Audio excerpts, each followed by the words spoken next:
Pour gagner aujourd'hui en Formule 1, outre un bon châssis, un super pilote et un gros budget, il faut aussi un moteur.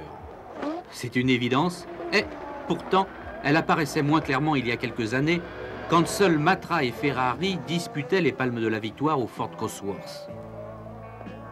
Maintenant, les grandes firmes automobiles sont presque obligées d'entrer dans une guerre technologique, indirectement ou directement, comme le fait Renault en alignant ses propres voitures. De même, Alfa Romeo ou Ferrari. Le moteur de Formule 1 à ce niveau de technologie, ça implique bien sûr des connaissances, beaucoup d'expérience et des moyens. C'est-à-dire que ce n'est pas l'œuvre d'un homme, hein, c'est l'œuvre de toute une équipe, appuyée par des moyens de calcul, par des moyens de laboratoire, par des moyens d'essai.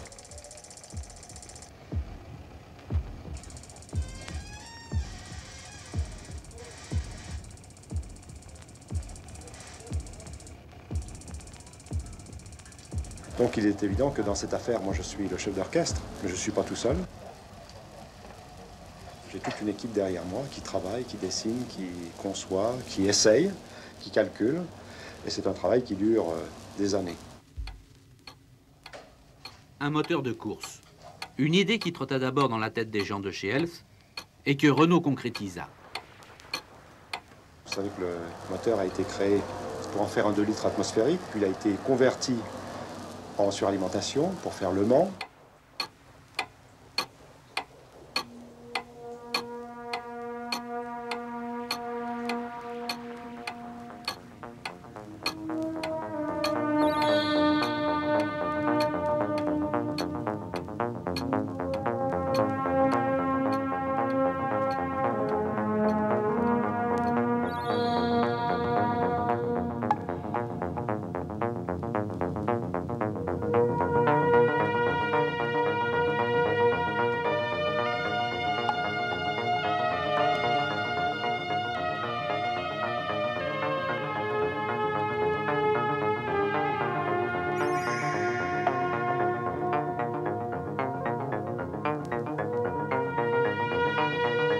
Nous avons gagné Le Mans avec, et nous avons fait le pari de faire la Formule 1 avec. Pari à l'époque très hasardeux.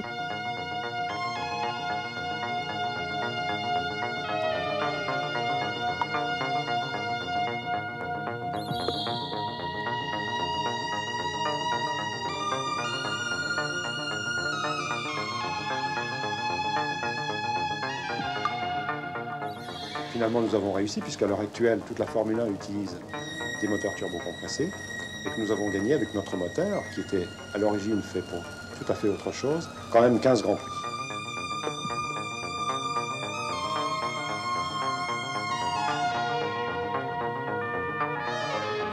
Vous savez que cette année, nous avons droit à 220 litres dans les réservoirs d'essence, donc on doit utiliser à bon escient cette essence, c'est-à-dire gérer notre capacité maximum de carburant pour faire un Grand Prix en utilisant le maximum de puissance et, si possible, tout l'essence qui nous est alloué.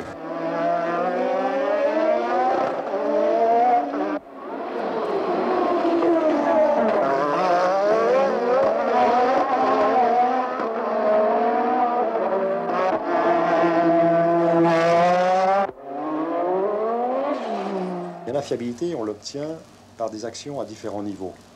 La première, en amont, je dirais, c'est d'avoir une qualité de fabrication des pièces très bonne.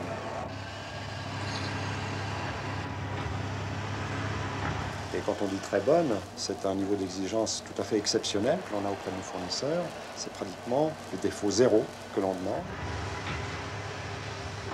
Nous contrôlons cette qualité par un contrôle de réception extrêmement sérieux de toutes nos pièces.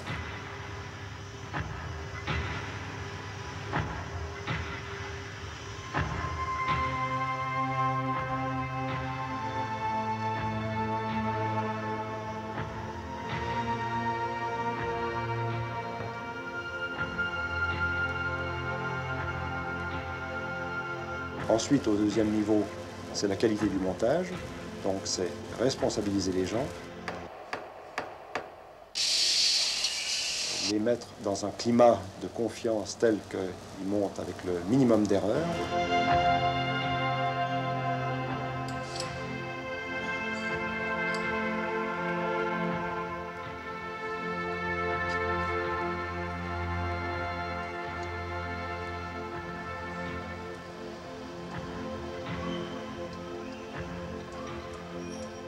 puis ensuite, évidemment, c'est l'expérience que l'on acquiert sur la fiabilité elle-même de nos moteurs par une succession d'essais, tant au banc que sur voiture, pas dans l'intersaison et en course.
Quatre écuries de Formule 1 utilisent le moteur Renault.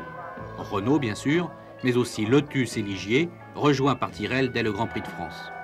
Un pool de 60 moteurs qu'il faut construire et entretenir à Viry-Châtillon, chez Renault Sport. Plus de 100 personnes se consacrent à cette tâche, à l'usine ou directement sur le circuit, sans compter les mécanos des autres écuries.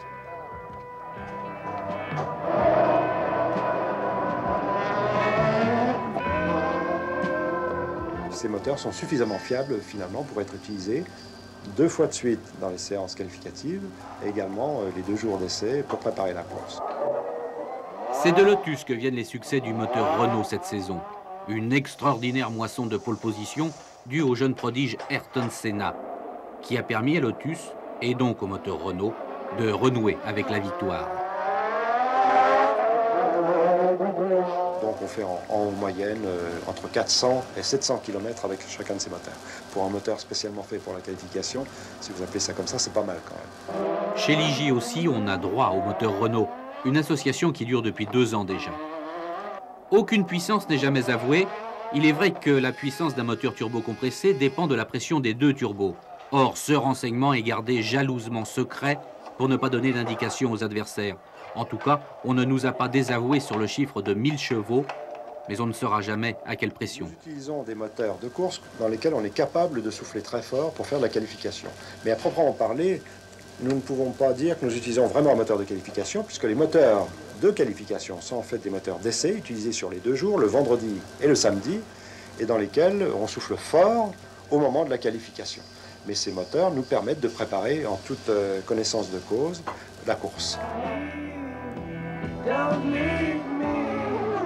On publie maintenant le classement des moteurs, en plus de celui des pilotes et des constructeurs. Ce n'est encore qu'officieux, mais symptomatique de la bagarre gigantesque que se livrent les grands constructeurs à travers la Formule 1. Ferrari, BMW, Honda, Alfa Romeo, Porsche, Renault et de nouveau Ford, du beau monde derrière le pilote. Une chose sûre, en tous les cas, ça vaut la peine de lever le capot pour voir le moteur.